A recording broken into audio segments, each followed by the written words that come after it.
It's the third day of a winter onslaught here in Lincoln, Nebraska, as the Buckeyes ride into town on the back of a 13-0 start. It's college wrestling here on Big Ten.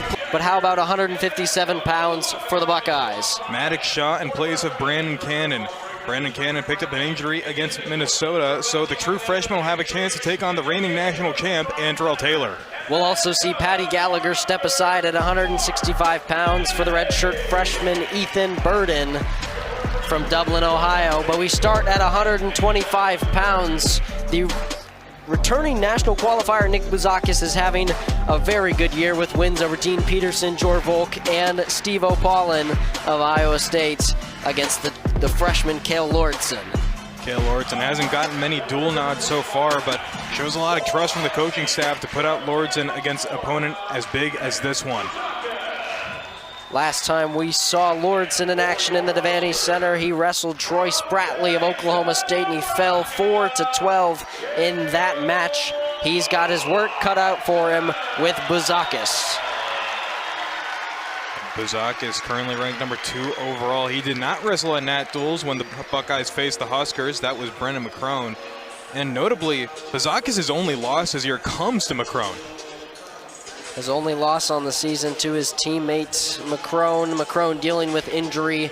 His season has been sidelined for a second. As the match starts here, we saw as Lordson defends a takedown from Bouzakis, but he gets straight through it for 3. We saw the Buckeyes go with a different option at 125 pounds in Minnesota.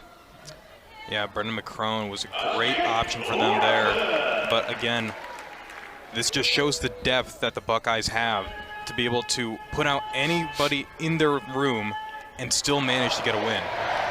Bouzakis starts 3-1 quickly. He's looked to turn Lordson to his back, but Lordson's managed back to his feet. Shot attempt there by Bouzakis, no go. We spoke to assistant coach Jaggers before the match, and he was really excited about the depth this Ohio State team has. Obviously, being able to use their third string, Vinny, at 125 pounds. Stall call coming out here for Lordson. Hasn't done much besides counter Bouzakis' attacks. And there's been a lot of talk about what the style is for Nebraska, and when we spoke to Jaggers, he spoke about the style that Nebraska brings, and it's through position and scrambling, leaving it all up in the air, and it's reflected here. Some front head action from Bouzakis. Going to try and take that post away and see if he can get around Lordson. He'll try and go into the body there, but Lordson done well through this sequence. And now he'll get behind for his 3 go behind for Bouzakis to make it 6-1 halfway through the first period. And Bouzakis just keeps applying that pressure in all the right places. Sunk back for Bouzakis, trying to get the fall here at 125 pounds to start off this duel. Lordson does well to fight through, but it's 4 near fall for Bouzakis, and he's already in position for a major decision and maybe many more. And it's just incredibly strong wrestling right away. You talk about intensity, and Ohio State just embodies it in their style. They are tough wrestlers coming out of the Covelli Center over there in Ohio.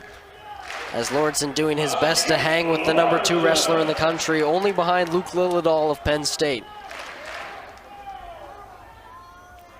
Bouzakis had a good campaign last season, 24-9, was a national qualifier, ended up 2-2 at nationals with a loss to Knox of Stanford. But he seems to be wrestling the best he has in his career to this point. And he's one of the hammers that Ohio State has low in their weight classes. Big shot through there, high C from Bouzakis. It's just about to that point where he will get it. Trying to get to that back ankles Lordson, but it'll be 3 for Bouzakis. As the first period comes to a close, a massive 13 points on the board for the Buckeye. Bouzakis just doing an incredible job of getting those takedowns and running right through Lordson to be able to get those 3 points. Lordson will elect to go bottom here, and you got to think that Manning is hoping for some damage control from his freshman. Bonus points in matchups like these are going to be huge if the Huskers want to hang in with the Buckeyes. After Iowa, it seemed that Ohio State would have a major advantage over the Huskers, but obviously they're having to rotate their lineup at some weights, so this may end up being closer than they imagined, which makes this match all the more important as big return from Buzakis puts Lauritsen right back down, belly down. Just getting that roll through, putting him on his belly, getting those wrists secured. It's going to be key for Buzakis to control this match. In that last sequence, Lauritsen did that same kind of sit out where at first he got sucked back in and put down nearly for the fall. This time he was able to get through, but Buzakis able to follow him through. Tried the claw, but he'll stand up for his 1-point escape, 13-3, with 1:15 to go in the second. The Huskers thought Lauritsen was going to be the answer this year, but he ended up not quite being ready. They've had to rotate with Kaler in there. Yeah, Kaler wrestled in the last matchup against the Iowa Hawkeyes where he took a 4-2 decision loss against Joey Cruz. It's been quite a toss-up at 125 for the Huskers, and they're still hoping to figure out who is going to be representing them the rest of the season. With Kaler getting more matches, it was thought maybe Lauritsen was done for the season, but he gets the nod here. So he's trying to work Buzakis towards the edge. Buzakis, some of the heaviest hands at 125 pounds in the country. A tall task for anyone. Shot attempt there from Lauritsen. Stuffed and covered. Front head look from Buzakis. Buzakis just doing a great job of applying those hooks and turning it into front head pressure. Extending that right arm of Lauritsen to try and get his leverage to break. He's got 10 seconds short time to work, but it will be called a stalemate by the refs in their blue and blacks. And we'll see out the rest of the second period. 13-3 the score for Buzakis. So Lauritsen manages to avoid more points on the board. Here's that sit-out attempt that got him put right back to his almost collarbone. I doubt that felt good. Never does. Never gets any easier. Buzakis does have the riding time point, 140 in the bank for him. Lauritsen will try to hit claw ride. Buzakis very good to step right back into him. There's the Granby attempt, covered off well by Kale. And there's the roll, and Kale follows again. Nice series there from the redshirt freshman. But I imagine if you're Buzakis, this doesn't really come as any concern. No, I mean, you've already secured the riding time, you already have the major decision, but Lauritsen doing a great job of rolling right through with him and applying that crossface to really bother Nick Buzakis. Riding time point is out of the question now. He's got it below 1 minute. As Lauritsen will finally get reversed by Buzakis. Not a bad series there from the redshirt freshman. No, may not be the ideal year for Cale Lauritsen, but that's pretty heartening to see if you're Mark Manning. Four-time state champ Lauritsen in Nebraska, one of many homegrown talents. For Nebraska, Ohio State's got a few homegrown talents of their own. Doesn't include Buzakis, hailing from Tampa, Florida, as he lets Lauritsen up. And it comes down to a 30-second short time live go to decide if this is going to be a major decision or a tech fall for Nick Buzakis. Shot attempt there, stuffed by Lauritsen. This is when you start thinking about team wrestling, trying to avoid all those bonus points that the Buckeyes can gain early on here. Buckeye trying to find Lauritsen. Lauritsen already has a stall call, so he can't go running yet. But as it ticks down, Kale does well to keep it at a major decision. The Buckeyes start with a victory, 4-0 the team score, as Buzakis improves to 10-1 in his redshirt junior campaign.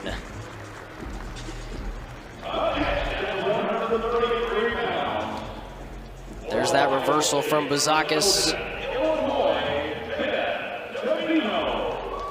And at 133 pounds, what a performance from the redshirt freshman Ben DeVino so far. This guy is unbelievable. He's 18-0 on the year, 13-0 in duels, and he's only got one loss in his entire career, and that was to Dylan Schauber of Rutgers. Bendavino has been wrestling on fire, one of the many bright spots of the future for wrestling. He's got Van D, who had a rough outing against Ayala. Yeah, it was not ideal for Jacob Van D against Drake Ayala. Ayala managed to get that big win over Van D. Surprisingly, an upset. Tell that to a wrestling fan just a year prior. Bendavino, 11 tech falls through his first 18 matches so far as a freshman. He's got some experience in Jacob Van D, a junior. Last year, Van D, 19-12. Ended up All-Americaning at Nationals with a 5-2 performance to take 7th. Davino working Van D towards the edge. And it was said by Bendavino's father that when he was wrestling as a kid, you try to find these wrestlers' losses. As good attempt there from Davino, got Van D stuck.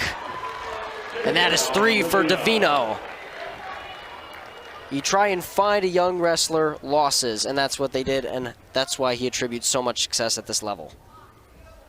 And it's really been reflected in that record, but you didn't see Bendavino wrestle Van D at Nat Duels. He went against Omer Ayu, who won an 11-2 decision.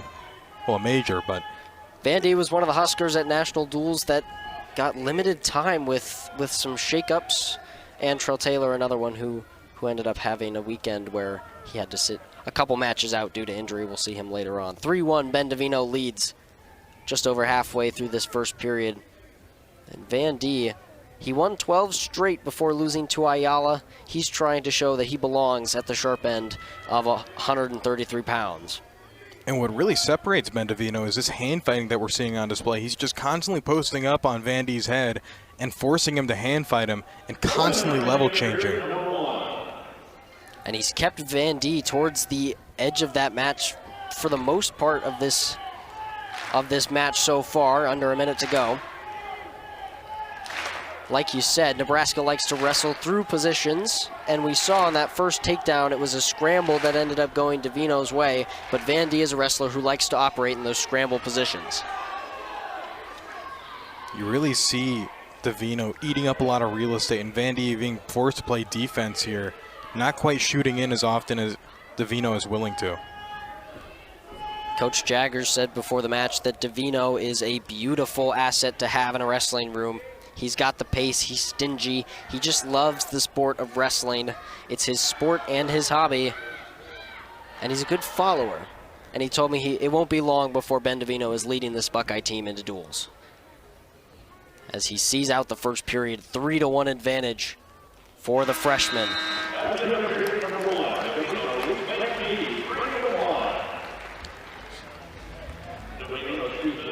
Davino will opt to take bottom. Here's that takedown. Just got hold of Van D's arm and was able to find position through there. Van D will start on top.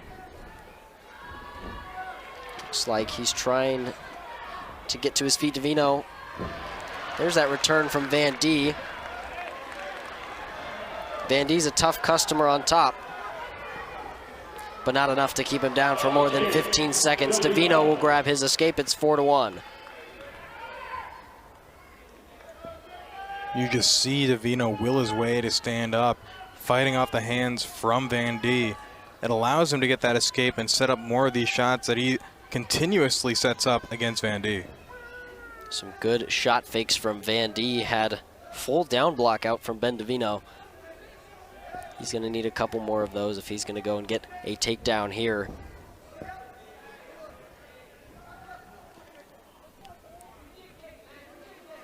What really stands out about Bendavino as well, this is his first career meeting with Jacob Van D, but their common opponent in Drake Ayala, Davino took a 10-4 win over Ayala at Nat Duels. Much discussed in the wrestling community, which has led to a lot of the relevance that he has today. Gets that single. Van D tries to step out of it. Now he'll opt to whizzer. Davino brings him up Van Die's gonna try and get funky, get to that other leg. Not a bad effort here. He's got 30 seconds. Both the wrestlers do. You can feel the stalemate call coming here, unless Jacob Van Die can run right through him. Van Die's got that low single shout. He brings Davino up. The crowd will rise with him. A softer crowd here tonight than on Friday, but still ever present. That will be a stalemate call, but not a bad series from Van Die.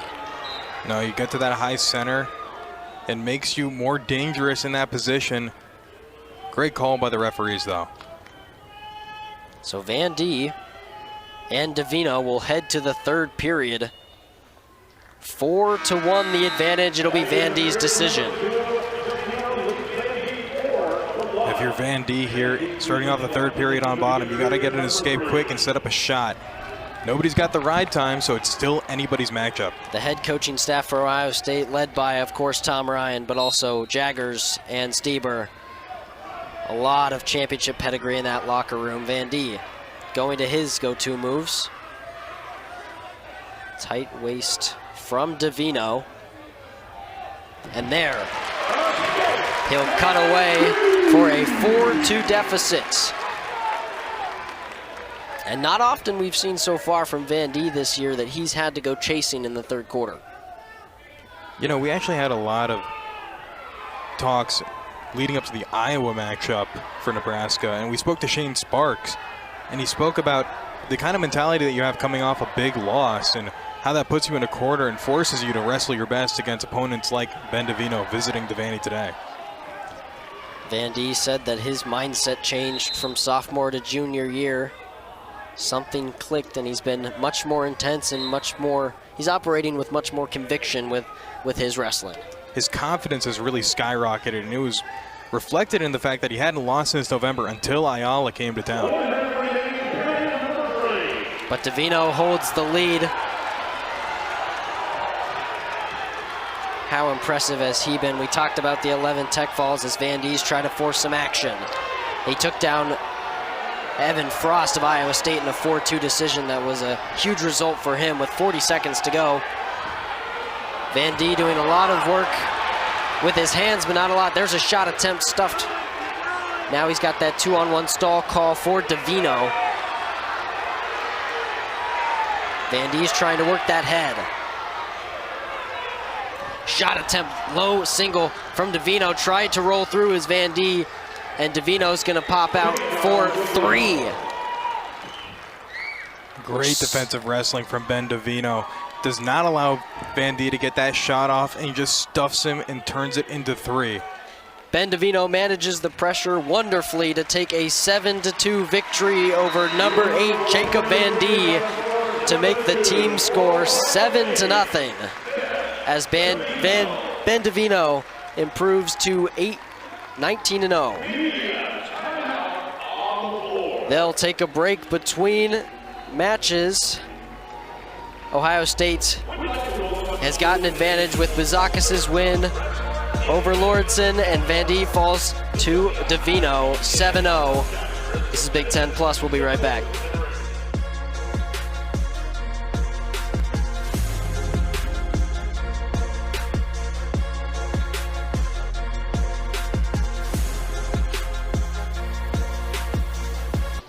Back inside the Bob Devaney Sports Center, the Buckeyes have taken a 7-0 lead through 2 matches. Bizakis got it done, and Davino got it done for the Buckeyes. Now 141, a lot of pedigree in this matchup. Yeah, Mendez leading the all-time series over Brock Hardy. These two are embittered rivals. Mendez, of course, leading the all-time series, coming off of a national championship win over Brock Hardy, decided 12-9. Jesse Mendez, 2-time national champ, did what he needed to do in the final at Nationals last year to take down Hardy. Hardy coming back for his revenge inside the Devaney Center. A wonderful start to the year for Jesse Mendez. He's 13-0. Hasn't really had any competition except for that 4-1 win against Hardy at National Duels. And he's coming off Minnesota. He saw Vance Vombauer, number 9 in the country, and he took him down with a tech fall. Here comes Brock Hardy. Did not wrestle against Minnesota when the Huskers went up there, but he did take a 1-0 victory over Nasir Bailey on Friday for one of 4 Husker wins in that match. His 100th career win, setting up the stage for another massive matchup for the senior. And they faced so many times. 4-1 all-time, Mendez. The one loss coming to Hardy in the Big Ten Championships. He will go straight to front head action. This matchup has never been decided by more than 1 score. It always comes down to about 3 points, excluding the spladle that Mendez hit on Hardy in the Big Ten just a couple of years back. Hardy gets by, or Mendez gets by Hardy with that slide by for a quick first score. And he's trying to go to work. Hardy seems a little slow off the jump. Yeah, Hardy trying to get his wits about him, set up some shots here. The front pressure has been really bugging him so far. Mendez described as so important to the Ohio State room and lineup and the coaching staff. He's intense, he's loyal, he's everything you want in a Buckeye as he gets to that single leg. Hardy trying to get to his defenses as they step out of bounds.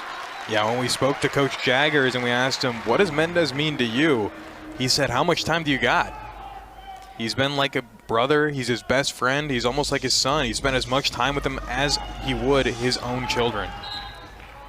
But he did say that Mendez needs to just release today and go for it. And just get all the wrestling he can on the mat against Brock Hardy. Massive respect between these two, even though they face off so often. Yeah, he said, you know, you got to release, you got to get right through him. You may come with some blocks when you face a guy this many times, but at the end of the day, you just got to go crush him. Mendez trying to push Hardy towards the edge. If we don't see some action here from Hardy, he could be seeing the wristband from the ref. As Mendez has dictated the pace so far in this match. Gets to that shot there at the edge and they'll step out again. Yeah, the former silver medalist at the U20 Worlds in 2023, really controlling the pace of this match so far. Hardy not without his struggles this year. Obviously fell to Mendez at the national duels, but his other 2 blemishes come from his scraps with Sergio Vega of Oklahoma State. Sort of become a stylistic bogey for Hardy as he tries a shot there. It's always tough to lose those early matchups against those highly ranked guys, but Hardy has always seen his success in March where it matters most, and the same thing goes for Mendez. Just 2 dominant wrestlers at their peak in the Big Ten. Drop down to a knee. There's Mendez going to run that low single. Sticks Hardy onto his back. Something could be coming here for Mendez. A couple back swipes will do. He'll get 4 near fall to totally crack open this matchup here. 10-1 Mendez now leads at the end of the first period. He's playing around with that bar arm, but I don't think he'll opt to do anything with that. So 10-1 the score, and what an end to the period there. Yeah, and here's that front head pressure from Mendez. Just sends Hardy flying. Gets him right on his stomach. And again, ran right through him with that single leg. Hardy almost lucky to avoid a second pin here in the Devaney Center, the other one coming to Vega. And this is like unlike any matchup that we've seen between these two. Mendez bordering on a major already in the second period. Brock's got to find something, find a gear and turn it up if he wants to keep up with Mendez. Mendez has been an untouchable train so far. You know, when we spoke to Coach Jaggers, he mentioned that this is his chance to start us strong. Was in that crackback position for not too long before Mendez tries to get his leverage on top of Hardy's shoulders, and he does. Excellent defense from Mendez. And there's the stalemate call. First shot attempt from Hardy that lands. There's Manning. Got to believe that he's not too pleased with this weekend. No, and he was not pleased on Friday night against Iowa. Said that he did not prepare them efficiently enough, and that it was his fault. And that those wins at one with Brock Hardy and Antrell Taylor were way too close for comfort.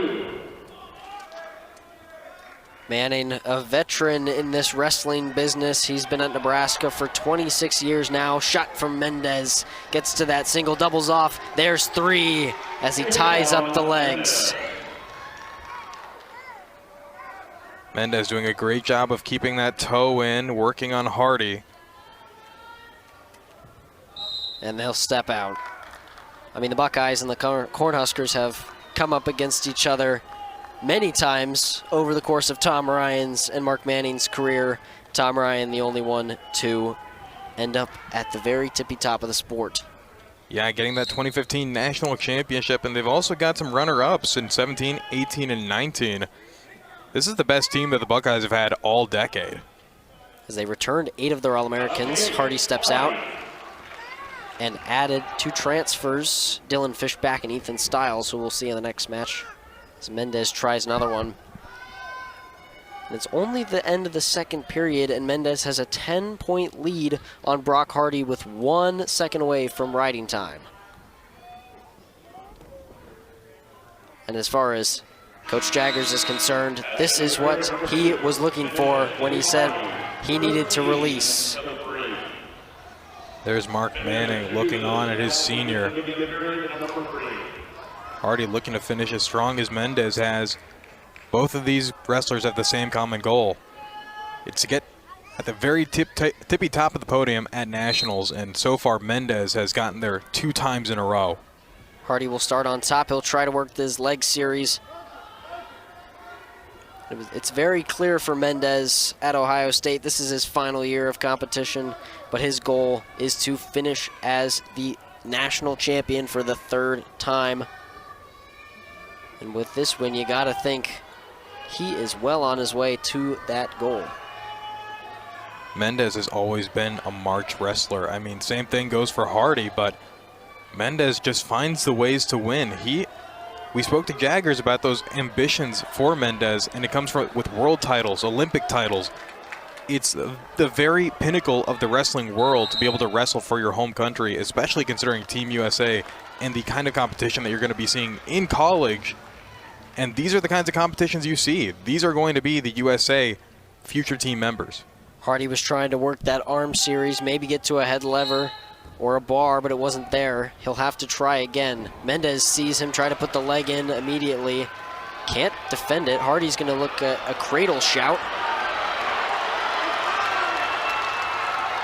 Mendez does well to extend out of that attempt from Hardy. Still no top points.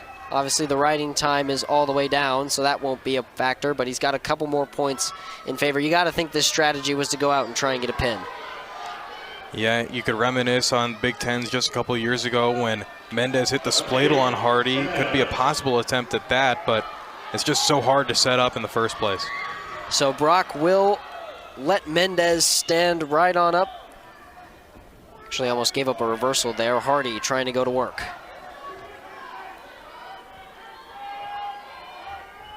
"20 seconds left. Mendez leads 14-3 over Brock Hardy. The Buckeyes just continuing their brilliance on the road. Hardy was one of those guys for Nebraska you think is almost guaranteed points, but it won't be today with 1 second left. As Mendez, major decisions, Brock Hardy 14-3 in an emphatic 141-pound bout. He gets the W, and that's got to be a statement of intent for what he plans to do in March. That's 2 major decisions already in this duel. That'll move the needle to 11 Buckeyes, 0 Huskers, as we move into 149 pounds. for the Huskers, Chance Lamer, 12-2. He's done well this season, but obviously had that slip up against Ryder Block. Both of these guys transfers, first year with their team. Styles from Oregon State. Yeah, Styles coming off of a Pac-12 runner-up at Oregon State. He defeated Nate Zinkin by fall at Nat Duels, but he was a former Nebraska wrestler once long ago in the 23-24 season. He was a freshman here at Nebraska, went 15-3 before transferring to Oregon State and earning All-American honors at the tournament last year. Ended up 6th in the national tournament. As Lamer, three-time NCAA qualifier, a couple times for Cal Poly, finds himself as the Ridge Lovett replacement. Lamer lost this last decision last year 4-2. So he'll be looking to get his return on Styles, but Styles has been a tough customer. His only losses this year have been to Jackson Joy and Caleb Tyus, two wrestlers that sit above him at 2-3, and a sudden victory loss to Jacob Frost of Iowa State. Iowa State's been on a tear as of late. You're just seeing a high level of pedigree in all these guys' opponents. Single attempt from Lamer, he's got it. Almost shelved onto his knee. He's gonna take that arm. Styles does well to defend it. Lamer pushing Styles towards the boundary.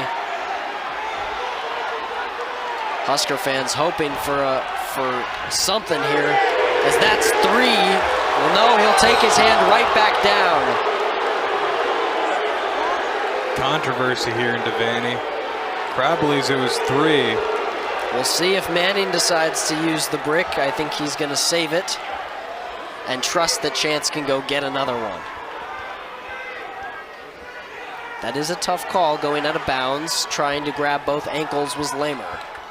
Whenever you're wrestling on the edge of the mat, it always depends on what appendage is inside the circle. Usually relies on the toe being inside. Shot from Styles. Lamer can't quite defend it, and it's 3 the other way.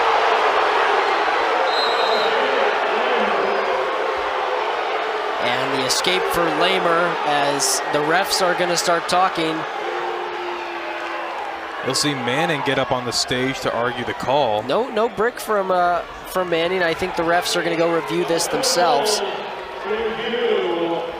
This is one of those quick takedown calls where as soon as the ref lifts his 3 fingers, the wrestler on bottom stands up immediately. So it's marginal. We saw the same thing last week with Minnesota with Silas Allred and Max McKelney's match. McKelney got the takedown in overtime, and it seemed like just a split second that Allred touched the mat. So we'll get the replay here. Deep you see shot. the shot. Gets a single.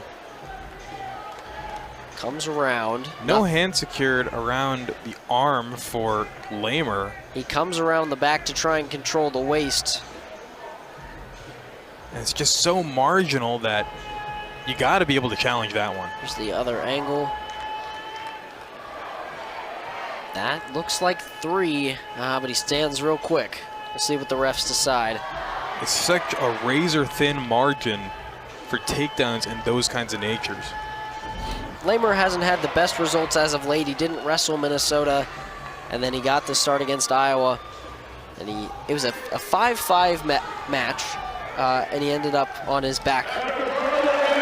The refs will decide that there's no takedown, which also means there's no escape, and we're back to 0-0.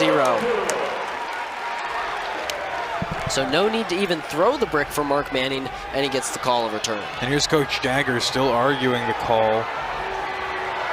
Probably not ideal. I mean, he's doing his due diligence as a coach. You have to argue for those 3 points where you can get them.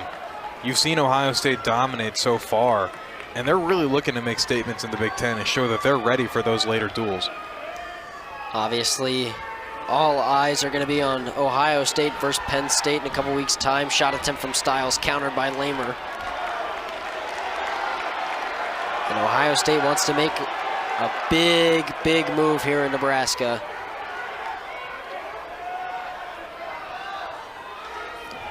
Lamer trying to work Work those clubs. Good agility from Styles. Tries the outside single leg. Shout. Good shout. Counter from Lamer, doesn't go.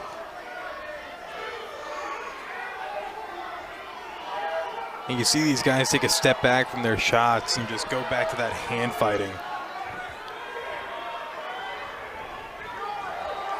Good defense there from Styles as we move closer towards the end of the first period. Lamer had an attempt on the outside of the mat, not deemed three. Styles had a takedown that was reversed. So both ways, they've been close to points, but we're still in a deadlock here at the end of the first period. Both coaching staffs indicating that they want their wrestler down. Styles will get first nod on bottom. There will be a caution for Lamer. A little too jittery. He'll try and go claw ride and work that back leg. I like the tactic there on top from Lamer. You go to a thigh pry, into a claw ride, just constantly repositioning your hands. Couple Huskers so far as the escape comes for Styles. Brock, Cale Lordson, and Lamer all working towards leg sequences. Really only Cale and Brock had success as Lamer gets 19 seconds of riding time against Styles. Styles just such a hard wrestler to keep down. I mean, every single guy on this Ohio State roster is just so hard to wrestle. Shot through by Styles. Lamer tried to come around. Styles will Granby right through, and now we're in a scramble position here. Lamer seems to have the leverage for now, but that ankle is tight in Styles, and that's a pretty quick stalemate call. Crowd not having it, but it's the right call. You never want to get those potentially dangerouses. And they'll go back to work. 1 minute left in the second period. This might end up being one of the most even matches of the night. Disregard those rankings by their names. These guys are deadlocked in their style. And Lamer managed his way all the way up to 5 in the Intermat rankings. When he was wrestling unattached, obviously he couldn't wrestle the first semester because of transfer rules. Shot attempt there from Styles, countered by the front head of Lamer. He was able to come in, ended up losing his debut against Swiderski against Oklahoma State. A 7-2 loss for Lamer. As their action continues to be exciting, but not necessarily fruitful. Shot attempt from Styles. He'll Granby through. Lamer will try to land on top of him, but again, they end up in this position where they have no idea who's up. And that's the end of the second period, just as both wrestlers sensed a little something in the water. Ethan Styles just does a great job of getting his own hand right back to him, not allowing the takedown to go for Lamer. Crowd making some noise for Chance Lamer. He'll get his try on bottom, and Styles will get his try on top. Lamer will sit right into Styles. He's got one of his legs. If you're Lamer here, you don't want to give Styles the advantage. Good step over from Lamer. He's just about there. He needs to get his head out. He's trying to work back to that leg and come around. There is the reversal for Chance Lamer to take the lead 2-1, and they'll step out. This crowd is feeling it now. Chance Lamer with the reversal does a great job of sitting right back into Ethan Styles and securing his leg. This season, Devaney has tried to rival some of the other big arenas in the country as Lamer goes back to that leg work, like Carver Hawkeye and the Cavelli Center over there at Iowa State. And here comes Styles back around. Lamer's all tied up on his back leg, and he might just come around through. He's looking for 2. Styles just keeps that pressure forward on Lamer's leg. Lamer can't seem to get back to there. He's got a hold on Styles' leg on the bottom, and he'll have to give up the 2, so now it swings back in Stiles' favor, as now he's got the lead and the leg ride.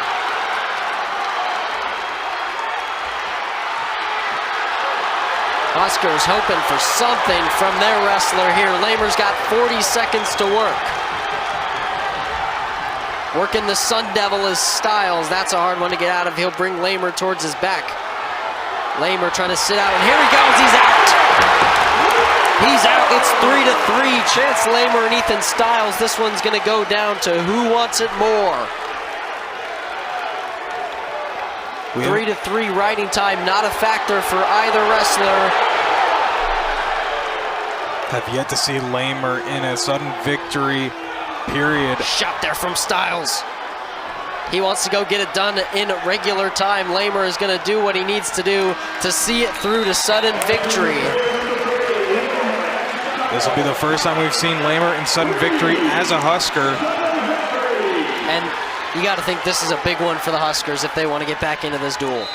This could kickstart a potential comeback for the Huskers if they're able to pick up this win. Shot from Stiles deep there on Lamer's leg. Lamer will try and work that front head. It seems like he's got his legs loose. He'll go behind. Roll from Stiles. He just manages to get back ahead. What a sequence there. And so we've ended up in the same position we were about 10 seconds ago. Lamer was almost through.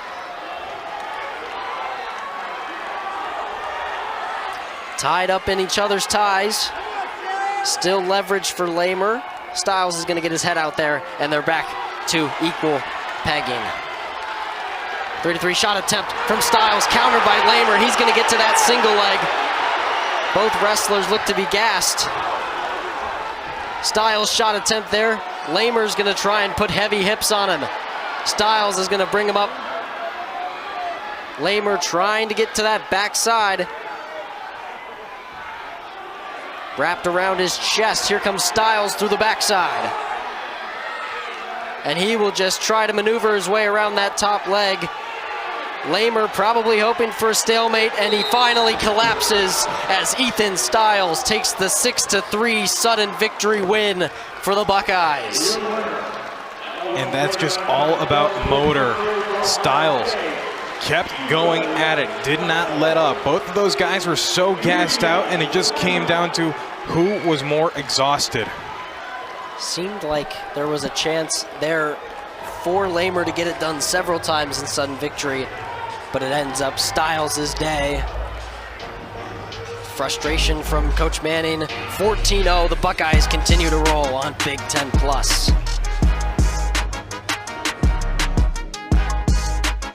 It's been all Buckeyes so far, 14-0, including a dramatic 149-pound bout. Chance Lamer and Ethan Stiles went to sudden victory. Stiles got it done to keep the Buckeyes up 14-0. We move to 157, where Brandon Cannon will not see action. Yeah, it'll be Maddox Shaw in place of Cannon, and because of some injury against Minnesota.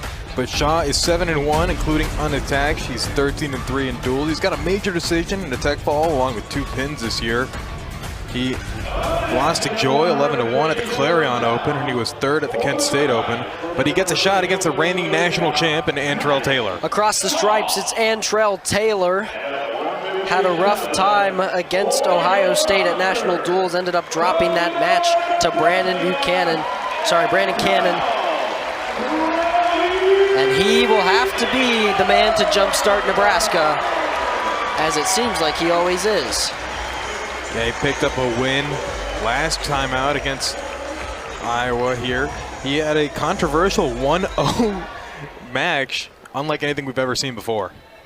He ended up winning that match on a stall call against Jordan Williams, ended up pushing him right off the mat in sudden victory. Williams did well to stick with the reigning national champion, but now they've got the scoreboard fixed, and we'll start 3 minutes, the first period. Antrell Taylor versus Maddox Shaw. Antrell hasn't stepped down to a knee. There he is. One of the main beneficiaries of knee wrestling across the sport. It's been something that's been talked about widely on various different outlets. But Antrell uses it to his advantage to limit the other person's attack while increasing his own explosivity off those leaves as we get an eye poke from Maddox Shaw, obviously unintentional. Yeah, when you talk about knee wrestling, obviously the piece of conversation that comes up is Angelo Ferrari's match against Penn State. But the way that Antrell kind of combats that narrative about knee wrestling is sliding on it, repositioning. Here you see the eye poke. Just comes from a regular posting up on the head. Obviously unintentional. It's supposed to be a re-attack there from Maddox Shaw. Just in there fighting for position, his hands get into the eyes of Taylor. I'm sure Taylor will be all right eventually. Maddox offers the hand. Taylor wants nothing to do with it. But back to that knee wrestling point. It just gives up so much real estate if you're unwilling to cut off so much access to your lower limbs. He will engage in the handshake, and we're back wrestling. 2:15 left in the first period. Antrell Taylor and Maddox Shaw. 157 pounds. Ohio State leads 14-0.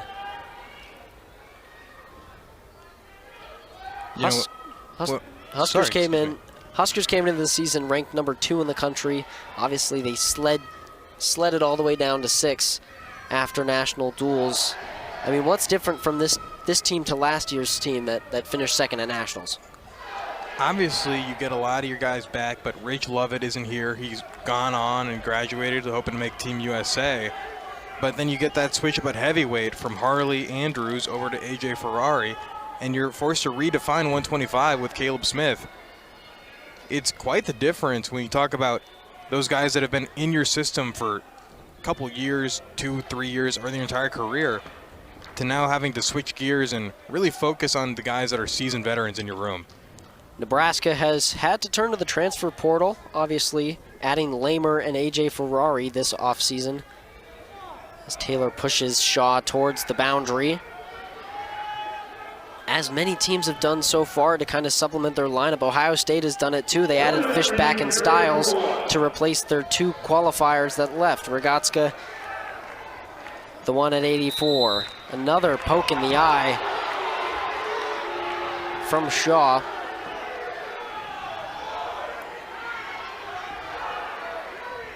Never want to see this many stoppages in the first period of a match. Get a closer look at that eye poke. Looks like it was his hair and his head going right into the eyes of Antrell Taylor. And they'll get back to work. 45 seconds to go. Antrell will try and get around to that single, bring it up. Taylor's got it pocketed in his armpit, and here comes Antrell Taylor. There's 3 for the Husker.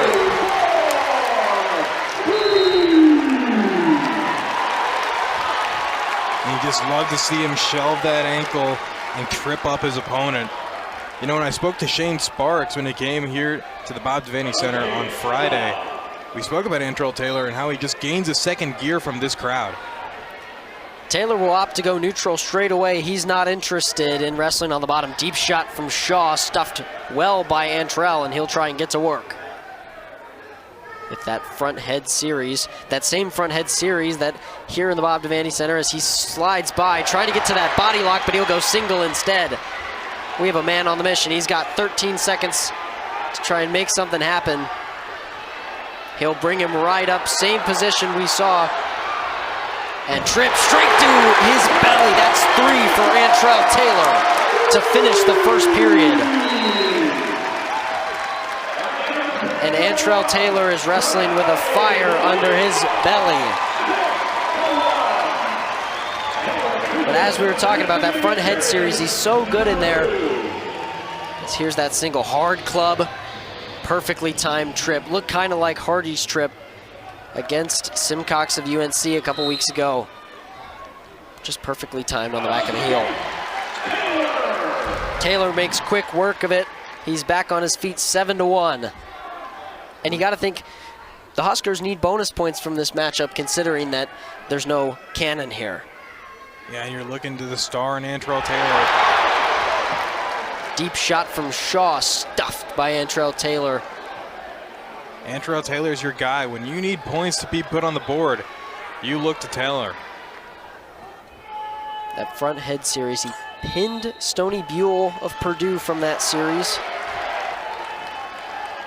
Taylor has yet to lose in Big Ten play. He's verging on the 4-0 dual start. Yep, he's won 8 in a row since national duels. And there was a lot of talk after national duels for Taylor about where he was going to shake out at 157. Some were challenging his championship pedigree, but he's done well so far. Here's that body lock, and down for 3. Just a great job by Antrell Taylor to get that double and then cut him loose right away to set up another shot. Shot attempt from Shaw. Nothing there. Antrell trying to work him off. Stall call there for Shaw. Obviously no love lost between the two wrestlers. Antrell seems to be taking the two eye pokes a little seriously.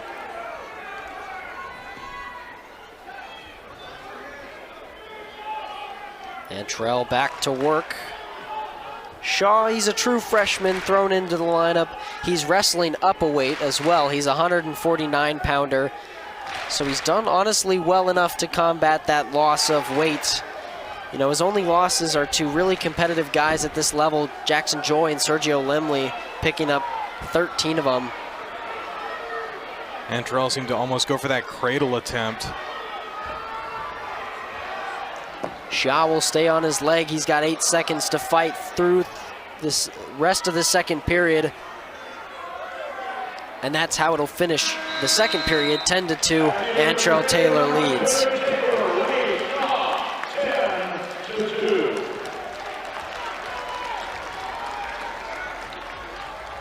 We'll see what Shaw decides. Taylor already has the major secured as it stands.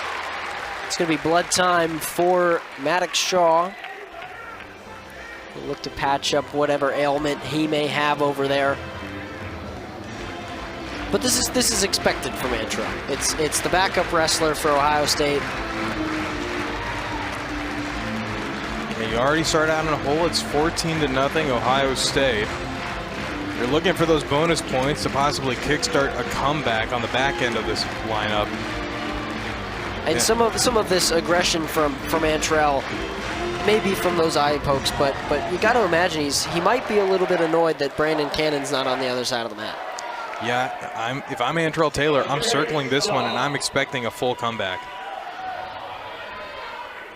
Brandon Cannon obviously suffering that injury. He's taken a big step, Cannon has. He was a qualifier last year, but starting the season 14-1, has only lost to Melvin Miller, the stud high schooler. Not a bad first impression. As good series here from Shaw, and Taylor will finally step out of it. Seemed almost like Shaw was going to fight back and get towards a takedown attempt on Taylor, but Taylor ever squirmy in those transition periods. You're Shaw, you're doing a little bit of team wrestling here. Pausing for additional blood time, it seems. Maybe a counter eye poke. Taylor is 1 point off of a major decision. Got to imagine that's what Manning told him over in the corner. Stay calm and go get it done. Heavily Taylor relying on these team points now. Trying to work those underhooks. But he'll reset his headgear, kind of wobbled off there. He's got a minute left. Both wrestlers do. Shaw has done well. Not the first time this season that Antrell has come up against a true freshman. He faced Joey Antonio of Army in their season opener, ended with a 5-1 victory. And it's a recurring theme that when you're the champion, guys are going to come out onto the mat and try to wrestle harder than they've ever wrestled before. It's all about setting the tone, and if you're the champion, you got to defend that belt. Taylor stalking towards Shaw. 25 seconds left. There's the second stall call for Shaw, and that'll be a point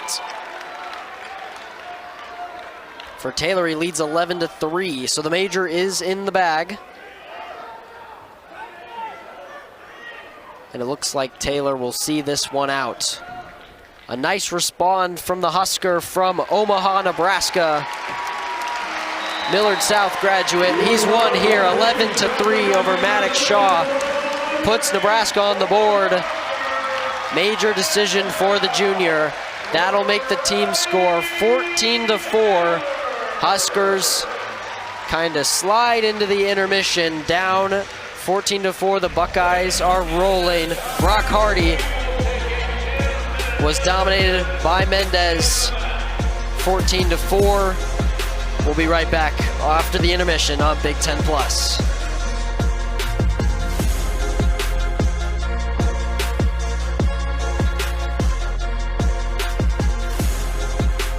15 points in that major decision for Antrell Taylor leads us at 14-4.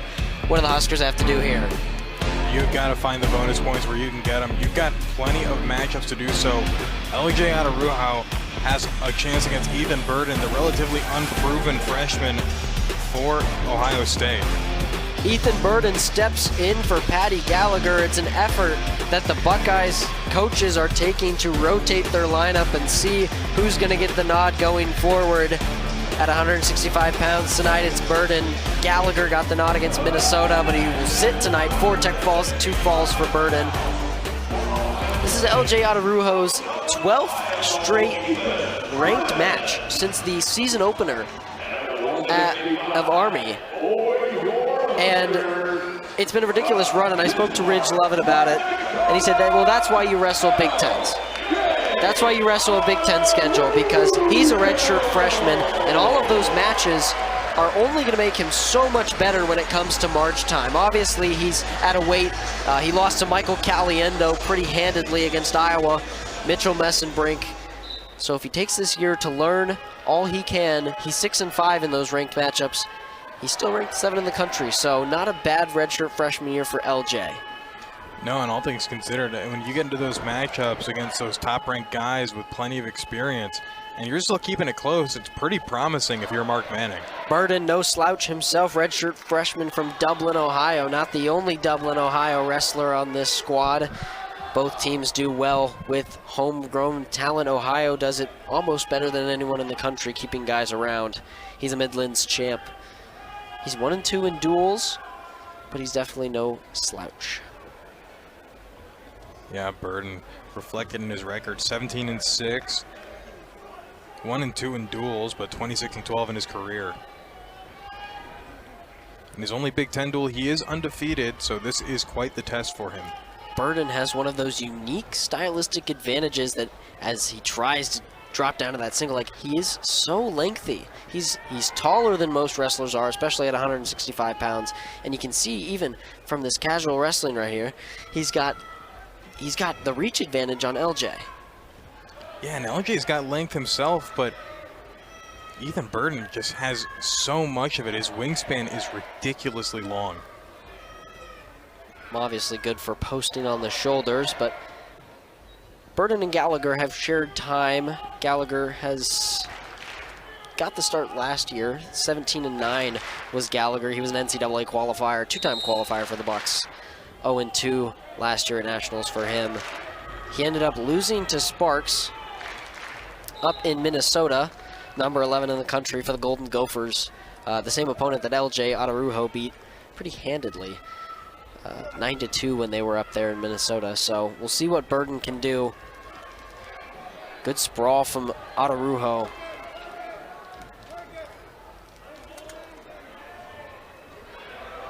Doing a great job of sprawling right out of that and trying to secure the leg on Burden. But it'll just stand him right back up and get right back to work on those ties. They'll reset with less than a minute to go in the first period. Still zeros. LJ, not a native Nebraskan. He's from North Dakota, up there where you can wrestle in middle school. Shot there from Attaruho. Just out of reach was that trip attempt from the far leg, and a counter just picked up the other leg was Burden there. Burden trying to get to the edge of the mat, and they'll reset in the center. And that's exactly where Burden's length comes in handy, where LJ tries to shove in the ankle, but he's going to grab his leg and shove him right back off of him. 15 seconds to go in the first period, 0-0. LJ got on a deep shot there. Burden able to step out of it. And not a bad start for both of the redshirt freshmen.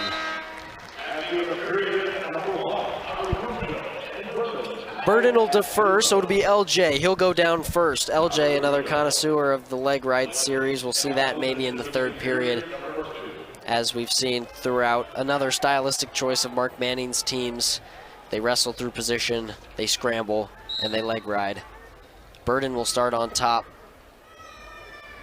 A tough customer on top is Burden with his length, but LJ will step out after just 7 seconds to take the lead 1-0. Just love that bounce from LJ as soon as he steps out. Kind of a Muhammad Ali shifting of the legs. But this is such a different duel for Ohio State. Stylistically, obviously, you're wrestling through position and scrambling a lot if you're Nebraska, but for Minnesota, it was head and hands and just not allowing any shots. So this is a big adjustment for the Buckeyes. LJ shot attempt. High C there, crack back from Burden. They'll roll through. LJ's good in this position, as he will have the top pressure for now. Burden trying to scramble out on bottom. He's got the back leg. This isn't over yet. LJ's going to try and push out of there. Almost kicking the face of Burden is LJ. He's got that bottom ankle trying to, and that's a potentially dangerous call if you see LJ's knee up and extended into Burden's chest there. Yeah, great call right there from the referees. But what a series there from these two guys. Again, LJ seems on the brink of points, and Burden, with his counterattacks, have also seemed like he's very well in the fight for this match. Just speaks of the depth that Ohio State is able to employ in their room. Patty Gallagher ranked 18th right now, but Ethan Burden just sticking right there in him with LJ. Yeah, one of the deepest wrestling rooms in the country. Obviously, think about Penn State when it comes to depth, but especially at 125 pounds, 165, 197, they have guys at these weights that they can compete at the high end of the division, and they can plug and play depending on what week it is. That does wonders for rotating, for injuries and fatigue, and it's a real advantage that Tom Ryan's built up through great recruiting. Obviously, you hear a lot about load management in sports, but it's just so helpful in collegiate wrestling when you have plenty of guys who can just go out there and win. LJ and Ethan Burden will step into the third period with a 1-0 difference between them. It will be Burden's choice. Gonna have a chat with the coaches,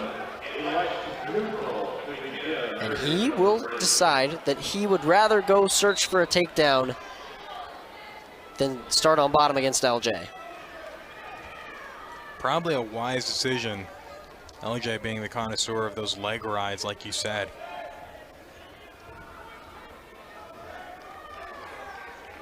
LJ and Burden will scrap for the last minute and 40 seconds.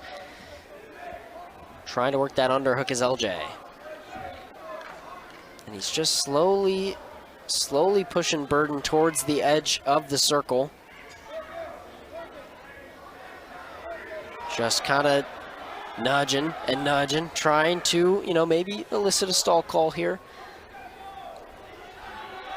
Wouldn't be a bad shout, especially when Burden is the one that needs to go get one. You have to keep moving. Burden very much on the verge of a stall warning. There's the shot attempt from Burden that they were looking for. Countered by LJ, and now LJ's going to try and go to work. Great duck under attempt, but it's nowhere. Deep shot from Burden. Gets to that far ankle of LJ. LJ's going to try and go to work on the scramble. He's got that crotch lift. What can the Husker do here? Looked like he was trying to get some swipes. He'll come out on top. Both wrestlers still have a leg. Now Burden is trying to come through the middle. Big sprawl from LJ. Trying to get back to that crotch lift position that he loves so much. as Burden trying to come out the back. They've got 24 seconds.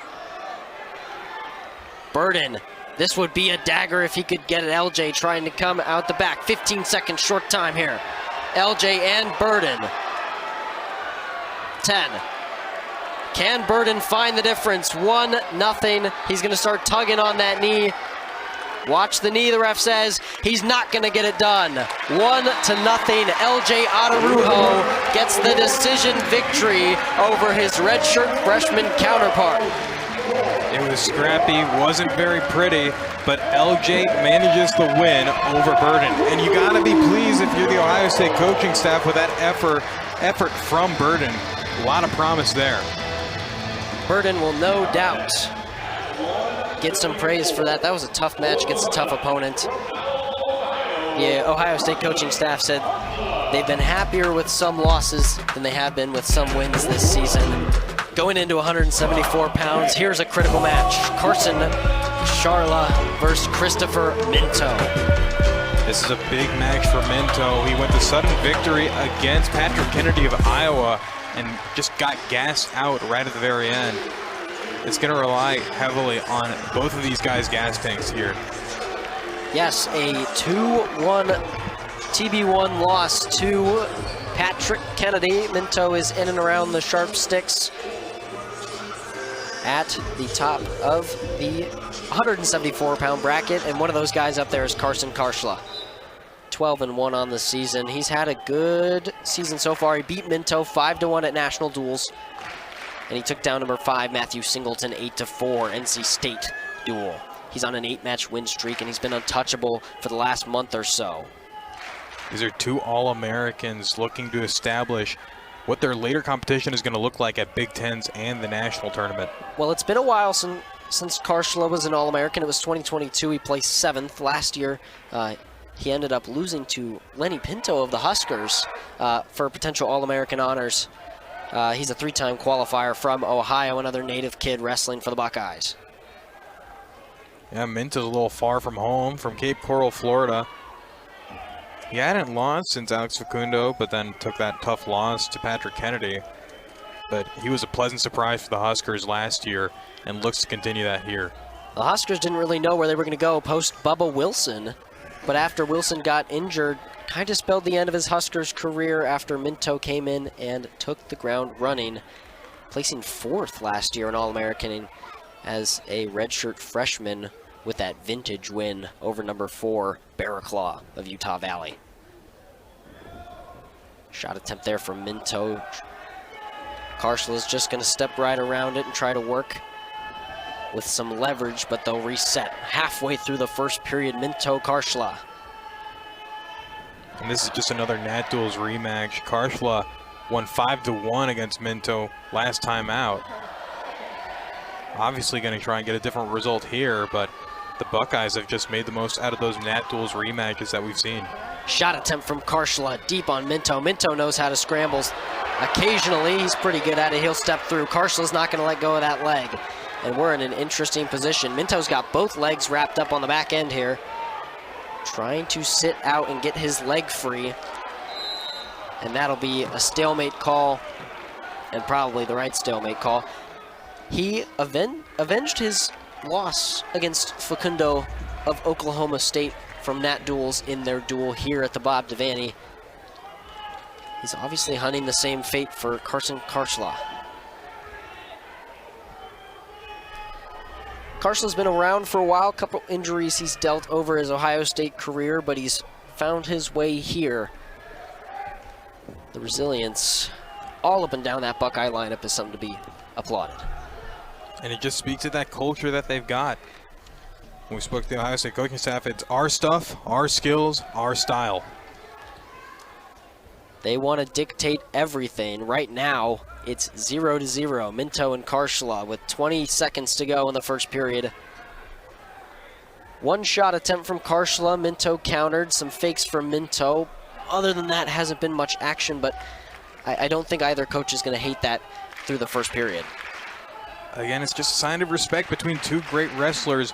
You're not looking to shoot in too much. You're just feeling out your opponent in that first period. Minto shows another shot attempt there as the clocks hit zeros, and we'll roll into the second period. It'll be Minto's choice. Manning wants him to go get his easy escape point, but it's hardly easy against the wrestler of Karsla's quality. Karsla kind of got a similar build to Patrick Kennedy, something that Minto struggled with in terms of getting his hands wrapped around him. Kennedy served as a straitjacket on Minto. We'll see, he's gone with the sit out here. Obviously, Lauritsen tried this in his match and got sucked back for 4 near fall, but Minto will cut away and finally step up for his point here in the second period. So 18 seconds of riding time for Karsla, as now both wrestlers will try and go to work on their feet. Deep shot attempt there from Karsla. Got to that high point there, but Minto managing to get to that crotch lift. Hooked that back leg. This is one of the Nebraska wrestlers' strong suits. It's these scramble positions. As sitting on that low single, they'll try and roll through. Minto is going to try and get leverage and come out the back. But Karsla's still got that ankle. Both wrestlers wrestling from their sides. Looks like a scrap you'd see between some brothers on the couch. I'm quite familiar with a brotherly scrap, but yeah, you just, in those positions, it's kind of following suit of the Pinto, or the, Arujo versus Burden matchup, where it's always a leg grab. You're securing ankles. You get the 1 point off the escape, and these points are very hard to come by later in the match. Obviously, Burden opted to go neutral instead of down. Maybe that's a little shakiness from the nerves. Obviously, Karsla is not going to have that. He'll probably go down to start the third period. So we're looking at still, as it was at National Duels, first takedown will probably dictate this match, but so far I've liked Karsla's looks a little bit better. Minto's defense has been stout, but Minto's yet to get deep in on a leg on his own. Both these wrestlers have gotten to the positions that they want. It's all about finishing out the shot.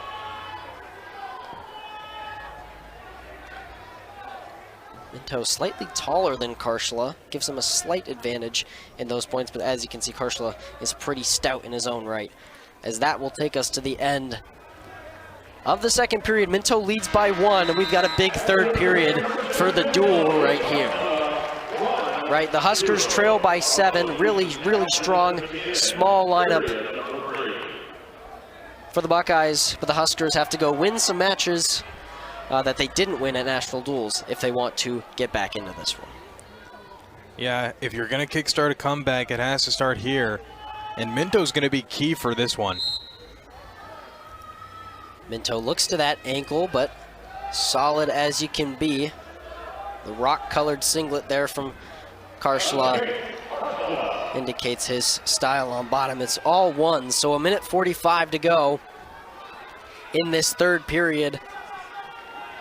Minto and Karsla, they've been level throughout this entire match, giving and taking, flowing.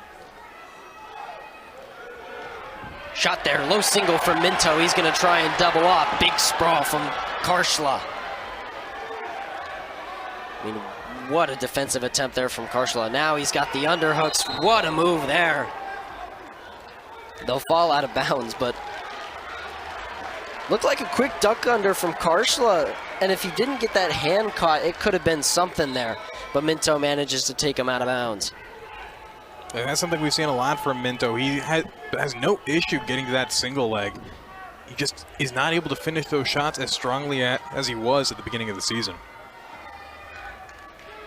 1 minute remaining, Minto and Karsla here. Riding time is not a factor. Minto probably hoping that Devaney can get loud. Shot attempt there from Karsla. Minto's going to go back to his defense. This is a promising position for Carson Karsla. Try and sit through that high center position. Minto's going to roll him through and try to keep getting that position. The ref seeing what he wants to call, what he doesn't. Still only got that 1 leg, does Karsla. as he starts to come through, but Minto's going to come around the other leg. He's got to keep that leg in a good position. He's got both of them now. Still nothing yet. 10 seconds to go. And this scramble will probably take us to the end of the match. Karshla is going to come through the back. He's got 3 seconds to go get one. Minto is going to stay strong. It will end 1-1. So we will head to sudden victory for the second time today. The last one, the Huskers fell 6-3. Lamer to Styles, but here we go at the Bob Devaney. Second consecutive sudden victory match for Minto. And this is exactly what I was talking about. You gotta not empty out the gas tank as we see the brick thrown from Ohio State. Ohio State gonna have the refs take a look at that final few positions there, scrambles there. I personally didn't see any position that looked one way or the other, but we'll take another look. Seems as both wrestlers had ankle secured, leg secured. A lot of pedigree on that Ohio State coaching staff. You saw right there, Stieber of Ohio State, 4-time national champion. What a career he had. Here's that final positioning. Wondering what they're arguing. There's 3 seconds.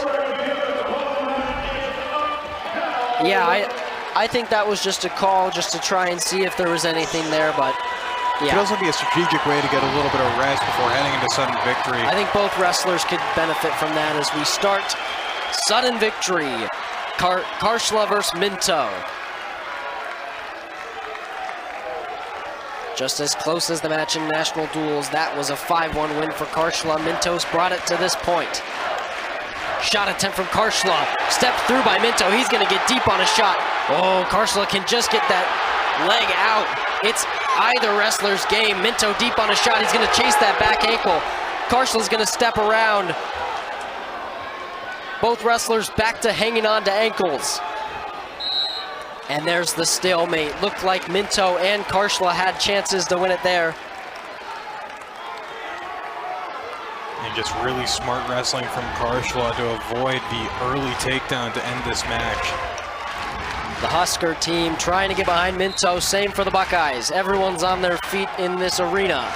1:18 to go. Minto, Karshla, 1-1. And this is where great wrestlers operate. You've gone through the whole match. Now it's time for overtime. All you've got for 7 minutes and more. 8 minutes and counting. Minute left in sudden victory. Shot attempt from Minto. He's going to get up, try to double off. He's going to come around. He's just got to step over that leg.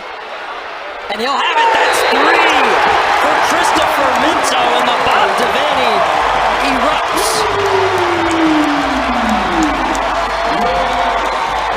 And Minto sparking the Huskers right back into this one. Dual score is now 14-10, and the rest of this lineup yet to be determined. Who can take this one home?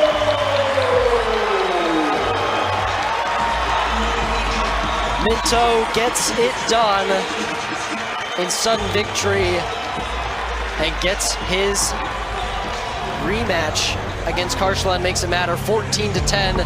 This one's closed up a little bit. We'll be right back here on Big Ten Plus.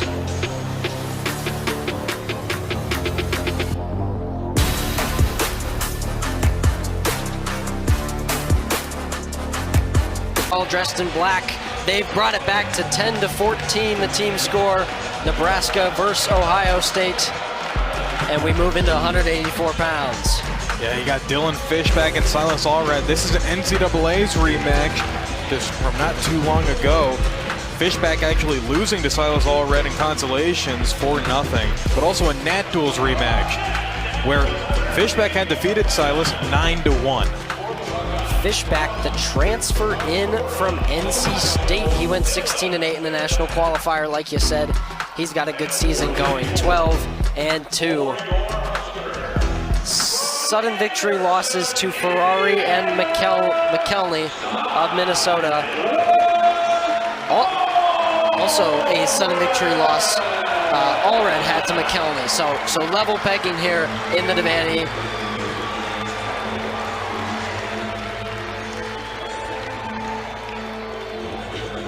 Big match here. Minto won in sudden victory in the last match. All red, Fishback. Here we go.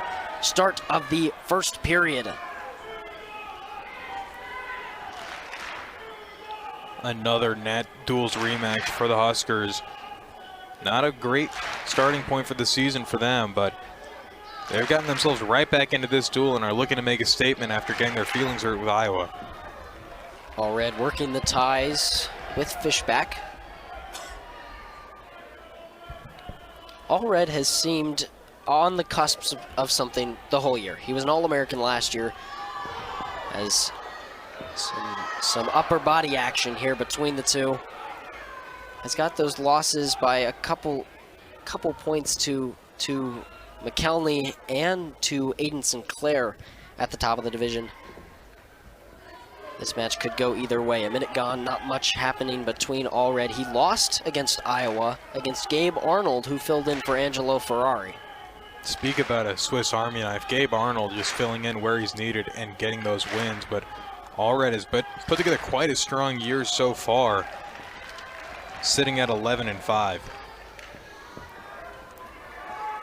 Fishback, one of two transfer qualifiers for the Ohio State Buckeyes. Obviously, Ethan Stiles was the other one. He got the overtime win over Lamer. Fishback did what he needed to do against McElney a couple nights ago. He just fell a little bit short into overtime, with McElney going 2-0 in that homestand. Minute 15 left. Shot attempt from Fishback. All red will swing out of it. There's no shame in losing to the Minnesota 184. I mean, he's having himself quite a nice year, and he's always a threat at Big Tens and NCAAs. We saw that duck under attempt from Fishback. I wonder if he'll go back to it. He got good level change off of it, but he was a little too far away from All Red to get it done. All Red's going to try and work towards the edge of the mat.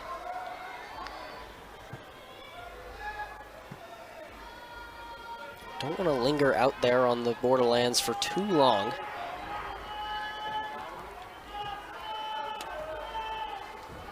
Big snap down from Fishback. All red matches. Locked together here. Looks like Rams on a cliff face. Fishback shot to the far single. All red's going to try and use the boundary to his advantage. The toe still in for Fishback as of now. And that'll be the end of the first period. So All Red manages to outlast Fishback's attempt there. But I like the aggressiveness of Fishback in that one. Yeah, you definitely want him to see him finish that out, run through All Red a little stronger, and that's where you kind of fall short when you're wrestling at the edge of the mat. And that center circle is much more advantageous for you to set those kinds of shots up. If you're Ohio State's coaching staff, you're definitely wishing you had that brick right about then. Obviously, Ohio State lost the brick when they threw it in the last match on that scramble between Minto and Karshla. All Red will start on bottom. He's not the type to get caught on bottom, but big returns from Fishback are not an uncommon occasion. Big slam from Dylan Fishback.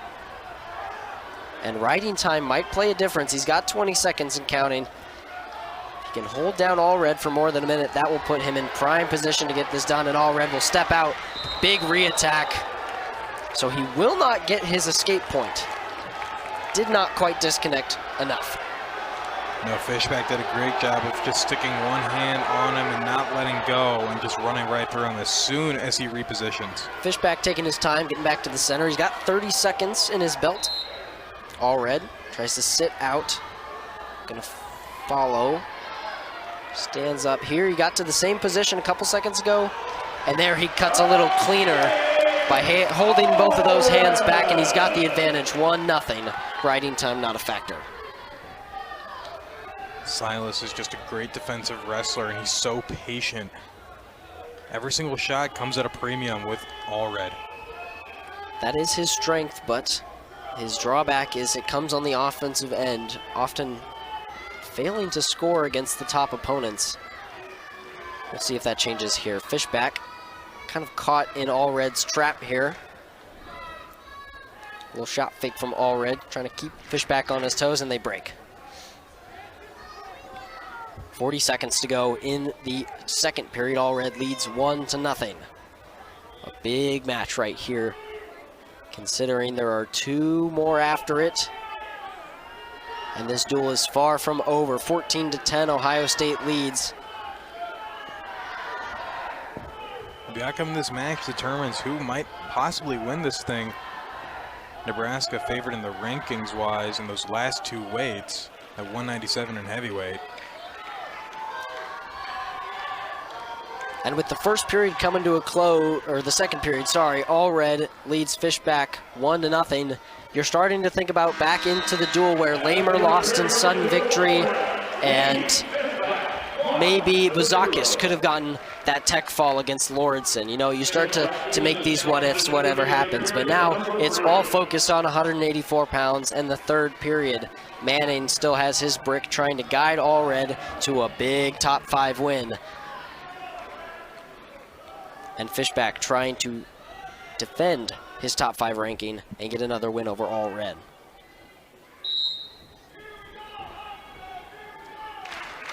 Will stand straight up to his feet. Allred doesn't seem too interested. He'll try a return attempt there. Just tiptoed out of it was Fishback. And they're going to go to the edge of the mat. He's got to be careful not to give up a stall call. Big lift, and again he tiptoes out.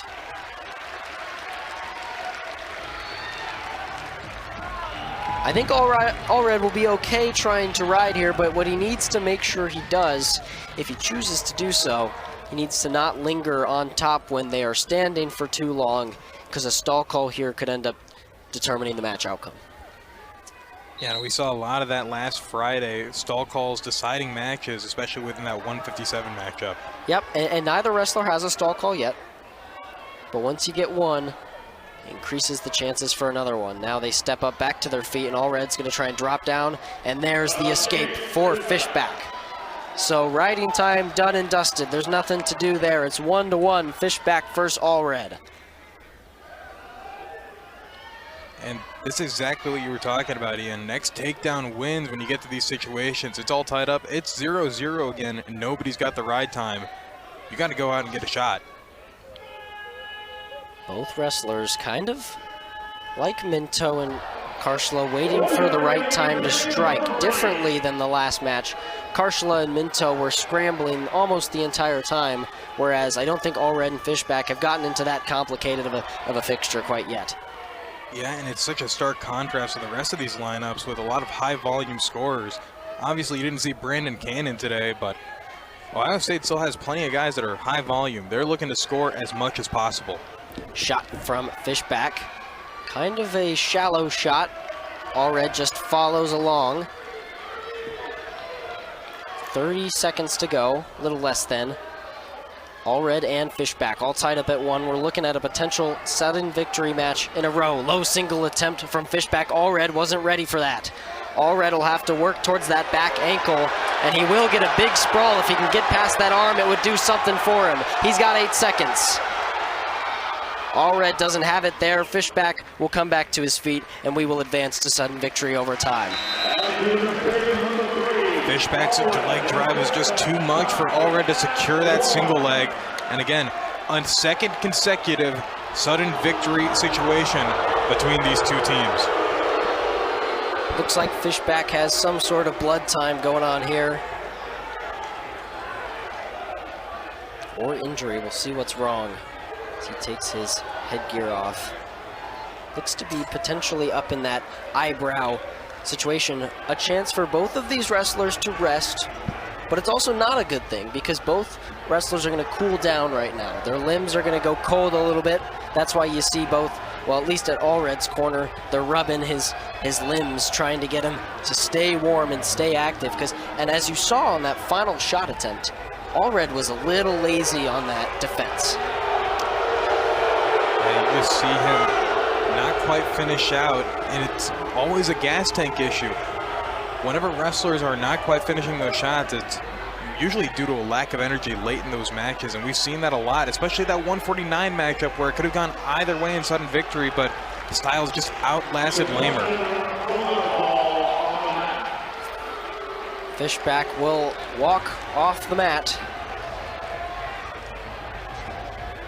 Looks like he could be heading to concussion protocol, which is nothing you want to see for either wrestler. No, such a highly contested duel. Not ideal either way you put it. These are competitive guys, and they always want a chance to win it on the mat. Now, I'm not sure what the situation is. It could be that, or it could be maybe blood they couldn't stop. I'm not seeing too much blood on the face there. So we await some of these protocols to subsist. Talk about a little bit about Allred here. Coming off that loss to Arnold, we've seen Allred kind of get to those NCAAs and make the most of the consolation bracket, but last year he topped out and got an All-American, really breaking through. Yeah, putting together quite the strong year. Allred finished on the podium last year. One of many Husker wrestlers who, in the national tournament last year, really showed up to play. They had 9 qualifiers,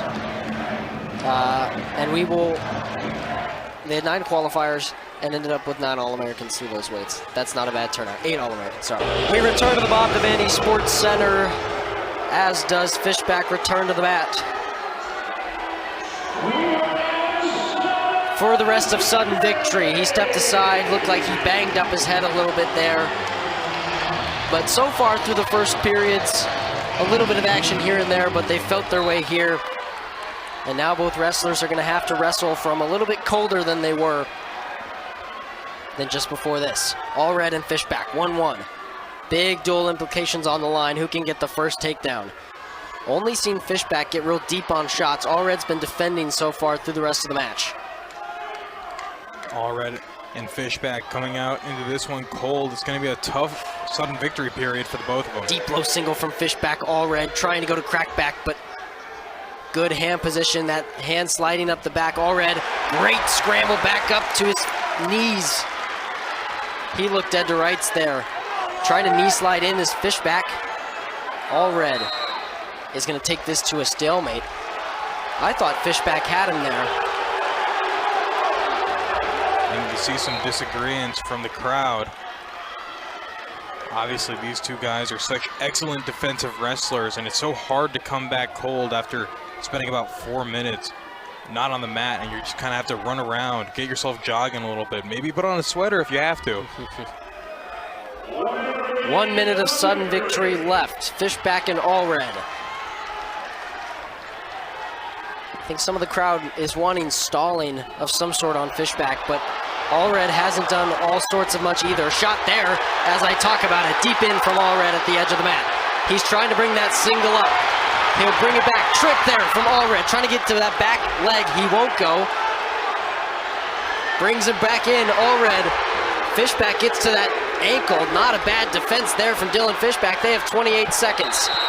And that is going to be called potentially dangerous on Allred's knee for Fishback. Fishback taking his time back to the center. 25 seconds, short time here, 1-1. Sudden victory, Allred and Fishback.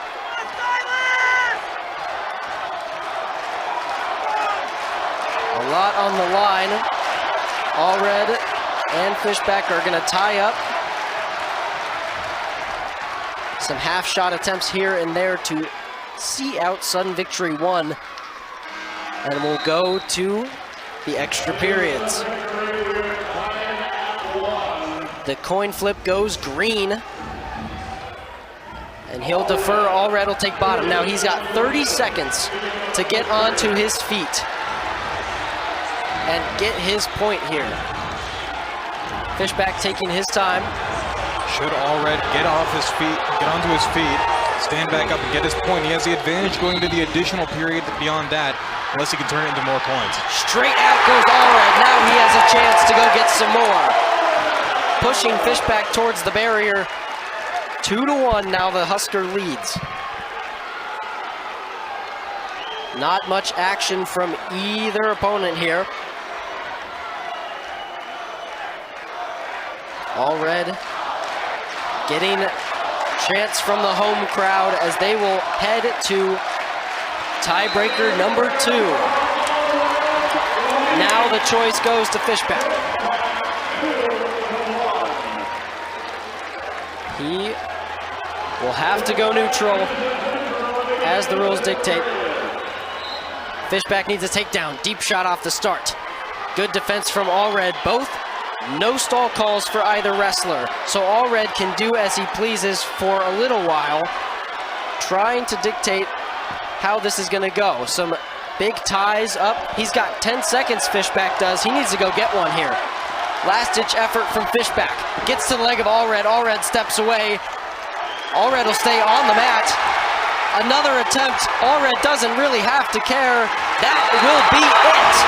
Thunderous applause for Silas All Red.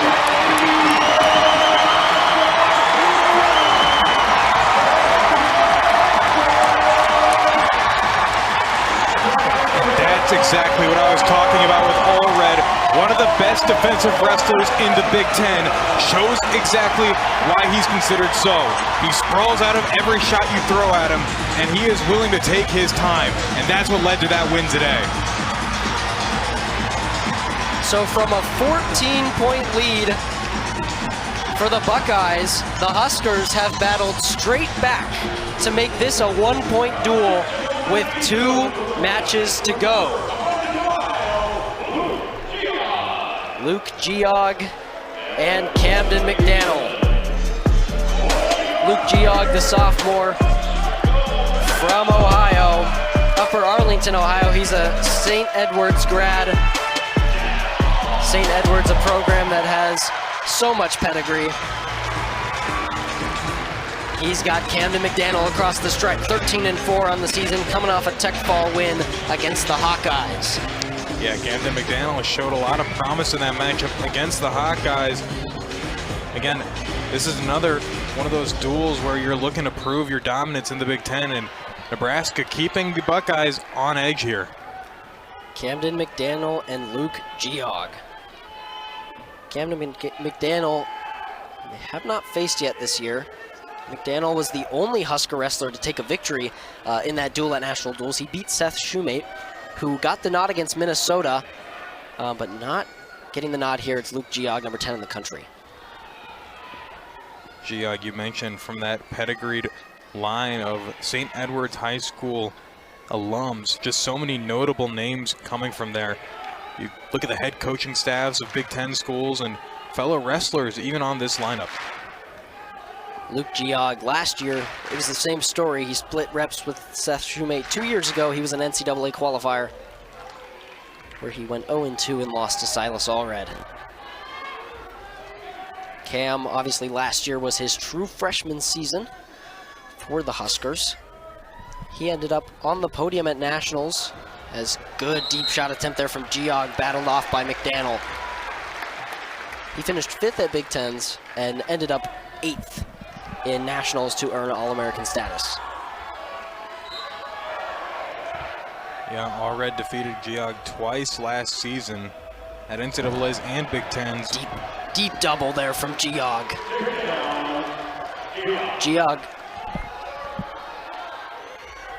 Geog made big strides, as did a couple of wrestlers on this lineup. Mostly mentioned Brandon Cannon, who have made massive strides since last year.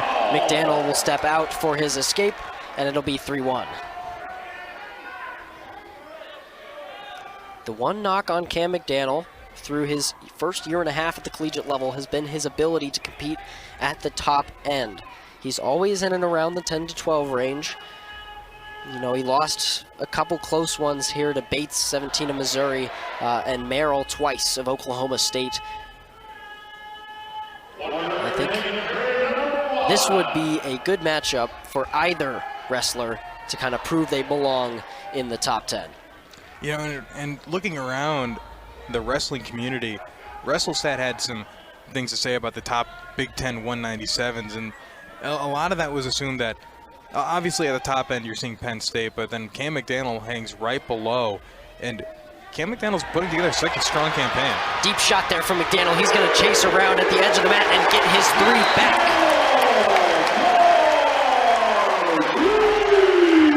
A lightning strike from McDaniel. So now the takedown count even. Geog has 29 seconds to go get an escape to favor his campaign going into the second period. And this is another opportunity for Cam McDaniel. Switch attempt straight off the whistle from Geog does well, and they will count the reversal, so he does even better than the escape. He goes and gets the 1-point advantage on McDaniel. Saw Geog employ that sit back and just turn it into 2 right away. Sit back switch combo works when you get it right, and McDaniel able to grab his escape to even it up at 5 after an action-packed 197 first period. Luke Geog, St. Edward's High School grad. Here he is on that 2021 team. Another member, Patty Gallagher. I mean, what an alum list. Heffernan and Chandler, both national champs and head coaches. Geog and Gallagher on Ohio State, and Ryan Berlin, 2-time national champ for Michigan. I mean, talk about wrestling. Something's in the water over there. You gotta wonder what it is. If you get that many good wrestlers in one room, you're kind of wondering, where's the Mike secret stuff? Escape McDaniel to start the second period, 6-5. Riding time, 31 seconds towards Geog. Shot from McDaniel, he's in on a leg. He'll have to get his head out one way or the other. See if he wants to drive. Good, strong sprawl from Geog. And so he will stalemate out of a strong position for McDaniel. And you just love to see this back and forth in such a tightly contested duel. It's the number 2 team in the nation defending against the number 6 team, coming off quite the loss against the Hawkeyes on Friday. This is for more than just pride. It's for the future of your program at Big Tens. Huskers want to build a program out here in Lincoln to rival the rest of the Big Ten. They've been pretty intent on that. A lot of social media content from Manning, trying to encourage fans and students to come out to matches. Try to become an established program like Ohio State is. A win here would be interesting in how that shakes down. But Ohio State, you got to think, still has the advantage being the number 2 team in the country, even though Geog trails 1 point. He will get that opportunity to get it back.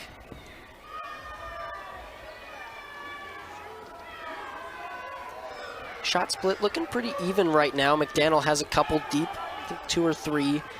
Obviously, Luke Geog had that first shot attempt that went straight to McDaniel's legs for 3. They've kind of slowed down the pace here. I think both wrestlers trying to save for the third period. Shot attempt from Geog will run right off the mat. Again, it's those late setups at the end of the match, at the end of the periods. They want to score them all right going into that final blow, right? You're trying to set up those last 2 minutes to be your strongest. Big, heavy ties from Geog. Will take this match to the final period, 6-5 the score.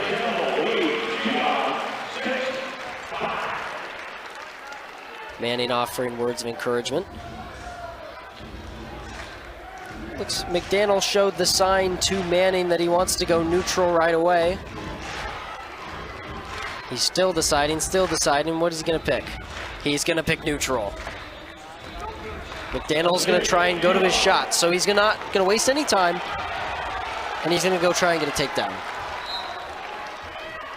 This is what it's all about. It's 0-0 again going into this third period. You gotta think the next one to get a takedown wins. Deep shot there from Geog. Sprawl from McDaniel.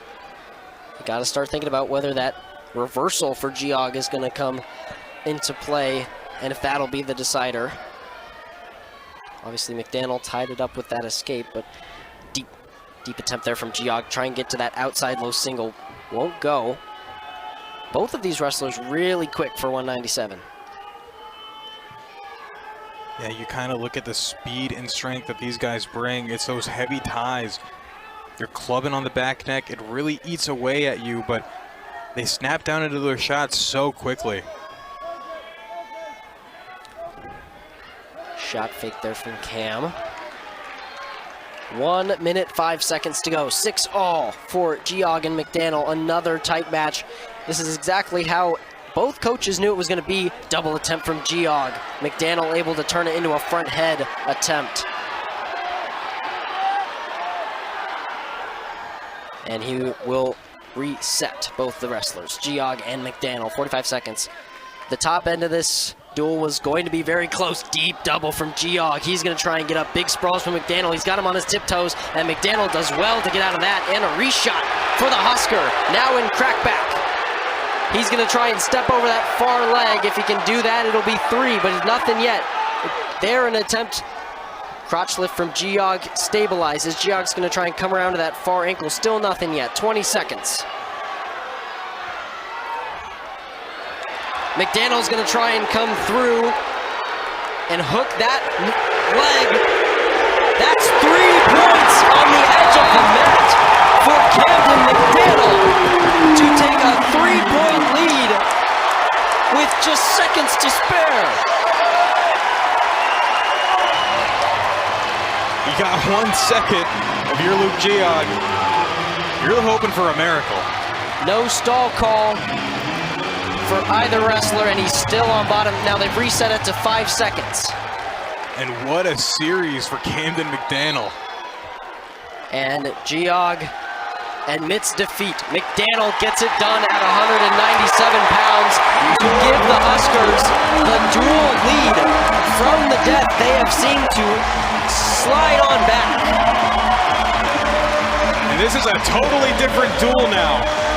Nebraska's playing with house money, and Ferrari looking for the comeback against Feldman to really ice this thing for Nebraska. McDaniel really excited, but nothing is decided yet. This match will go down to heavyweight. There's that last takedown, 16-14, 285 on Big Ten Plus.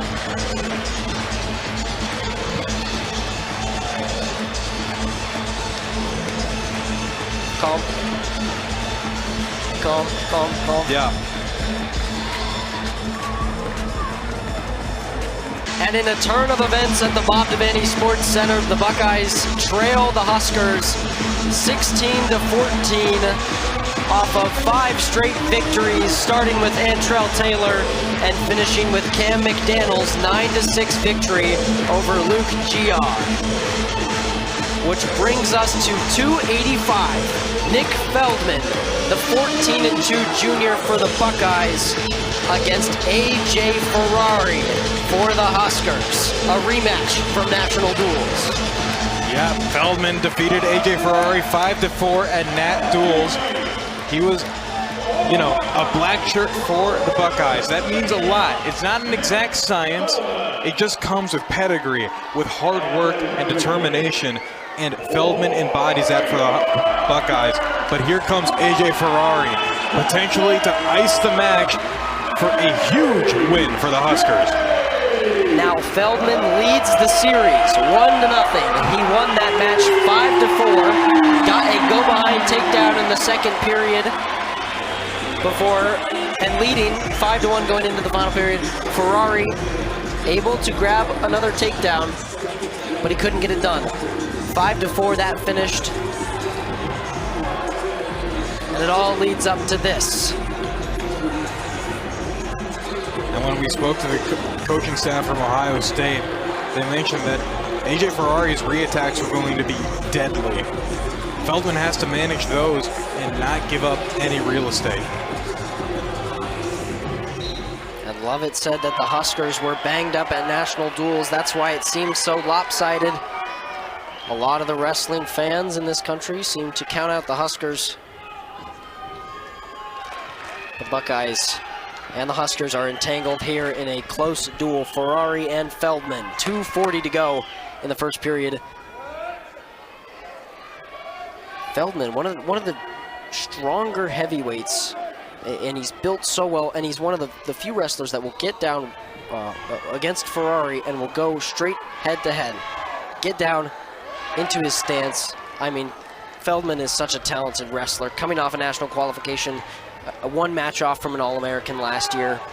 His only losses are to Bastida, #1, and Trumbull, #2. I mean, Feldman's the real deal. And again, speaking about that build, just look at that thick neck. When AJ tries to post up on his head, he just isn't moving. He's so steady, he's so calm and concentrated, focused on his opponent. Ferrari missed some time with an injury earlier in the season. He missed the Oklahoma State duel. But now he has a chance to contribute to a duel for the Huskers. He's wrestled duels for the Huskers. But he gets to contribute here in a meaningful match at the end. A lot of feeling each other out, posting, working ties. Ferrari doing his signature tap, tap, fake, tap, doing a little bit of that. But Feldman as solid as they get.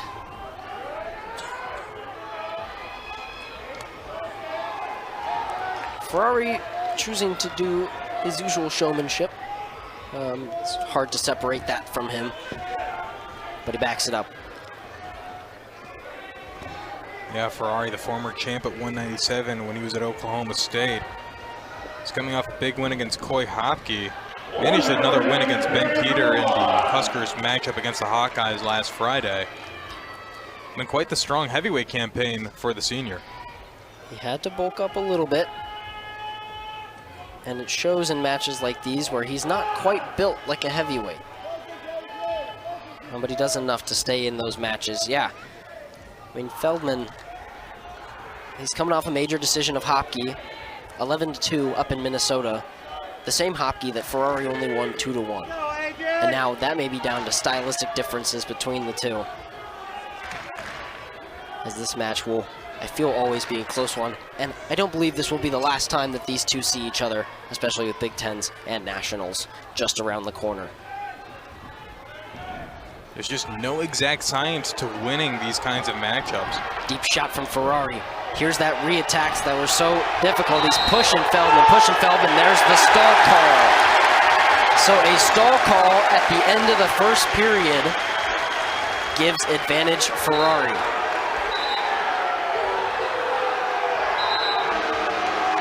So Tom Ryans is going to have a word with the referee here. Tom Ryan's the pedigree coach. He stands at 335, 153, and 2 all-time. 2015 national champion. He's gotten 3 Big Ten Coaches of the Years in 2015, 17, and 18. Coached the likes of Stiver, Snyder, Jaggers, and Mendez. Obviously, the Buckeyes do not have a challenge. So there's not much Ryan could do there. Ferrari did seem to just kind of want to run him out of bounds. Do you think that was intentional? Yeah, you're definitely trying to push your opponent to that edge of the circle. I mean, it's where AJ operates best. Start of the second period, Feldman will start the period on bottom. A real hard guy to break down. He'll sit out. Ferrari's going to try do something there. He will continue to attack those legs and start racking up that riding time point. There's a stall call for Ferrari, as he was trying to bring Feldman back in, and now it's Manning's turn to have a word. And these reviews in heavyweight matches are a little easier to conduct due to the speed that they usually operate at. And there's the brick. So Manning will brick. The ref seems convicted in his stall call there on the replay. Feldman working to the outside.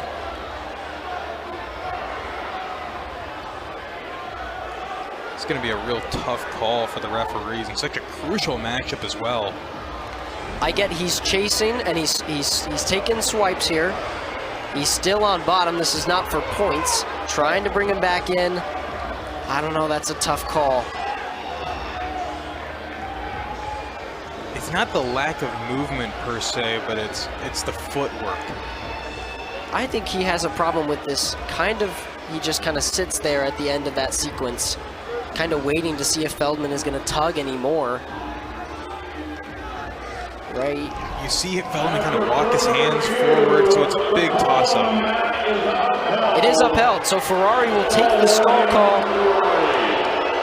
So now that advantage we just talked about with the stall call for Ferrari on Feldman is now balanced out. Both wrestlers have to be careful with how they use the rest of the match, which sets up a really interesting third period that may put it down, instead of takedowns, to stall calls. Ferrari's going to stay working on top. But eventually Feldman will squirm through, and it's 1-0 to Feldman. Now both wrestlers wary of the call that they have on them.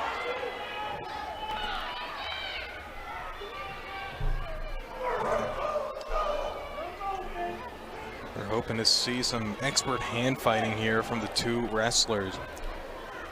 One note to make about their national duels fight, there was a lot of blood time for Feldman. He ended up busting open his nose, and so there was a lot of stoppages there. Also for Ferrari, he had a couple, he had that end of the second period where he ended up taking a sit on the edge of the mat, seemed to hit his head a little bit. So both wrestlers not maybe wrestling at their potential best there at national duels, which sets up a really interesting sequence here in this matchup. Obviously, duel on the line, 16-14. The Huskers have found their way into a lead off of 5 straight victories.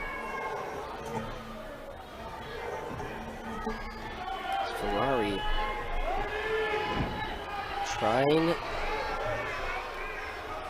those shots. Now, Ferrari has to be wary of the way that he backs up sometimes with his stance. Just as Feldman with his on the edge of the mat. Yeah, both these guys have got to be really careful with that stall. It could determine the outcome of this match, and there's no ride time playing a factor here, so this is entirely going to be in the third period. Ferrari taking shots at Feldman, trying to give those refs something to think about. Ferrari's going to go down. He's going to try and go take his point. I don't mind that action from both wrestlers there. Feldman needs to get to this final exchange, because if you're going to use your effort on a shot, might as well do it when there's no time left. But Ferrari, a couple reattacks in a row, trying to give the refs something to think about. Obviously no love lost from Mandatory as Ferrari gets the escape. Quick escape, he's telling Feldman he wants it. He's won for the show, Ferrari. 1 minute and 45 seconds to decide this duel. Number 2, Ohio State. Number 6, Nebraska. Crowd chanting AJ.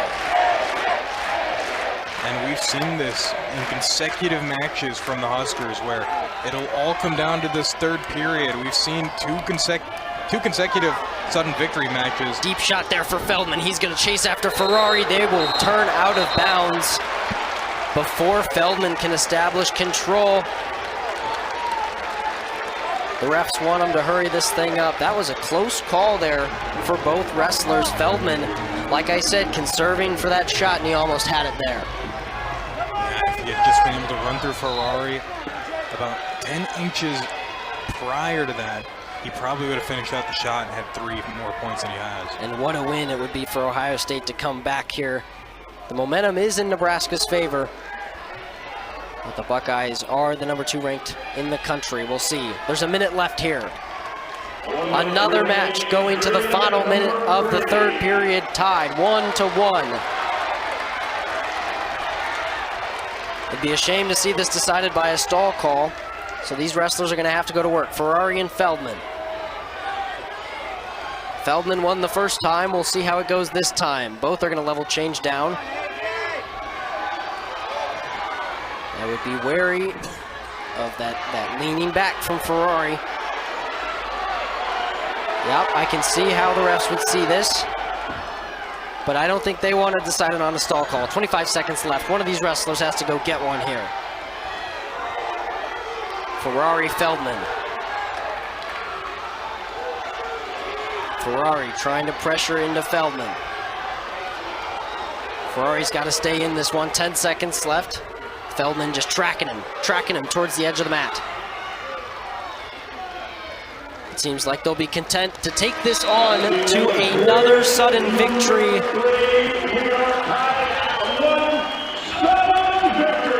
Same as it was for Minto and Allred. And Lamer. What a match to do so. This has been nothing short of marvelous here today. Yes, Ethan Stiles got the win for Ohio State in the first overtime match. Then it was 2 losses for the Buckeyes at 174 and 184. Both coaches encouraging pace here from both their wrestlers. It's going to come down to this.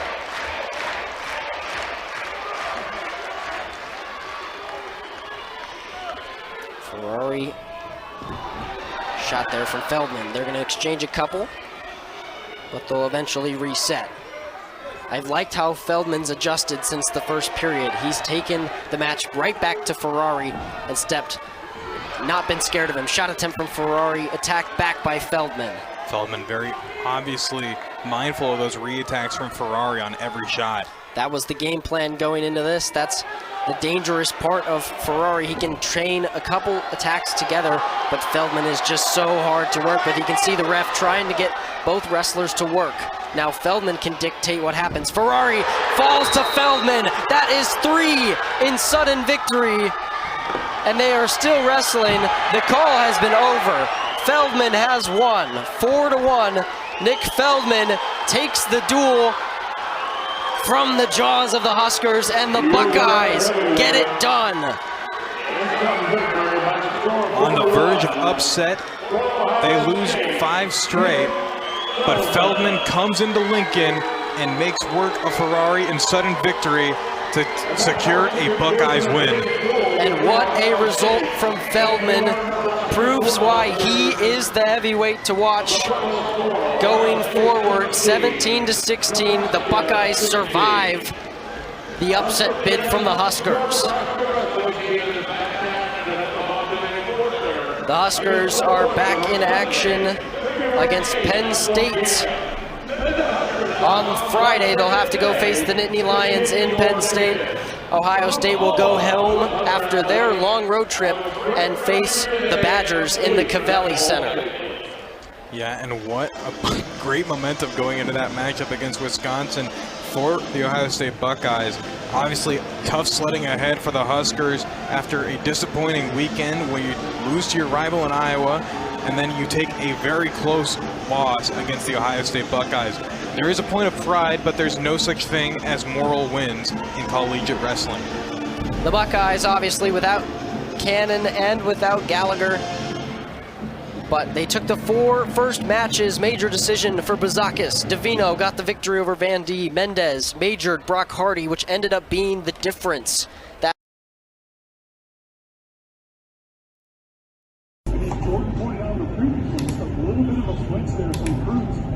you wouldn't expect this from him. You mentioned the amount of games he's played in, the experiences he has. His father, one of the better seniors in NFL history, the Bears. He can manage all of this. I don't think there's anything different that he's seen than already on the field. That ball and 6-time Pro Bowler, 14 years in the league. Altmaier, play action, has time. Fires it home! Touchdown! Justin Boyd for 8-18. And right on the board.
About a guy who's with the all you need. son, some food from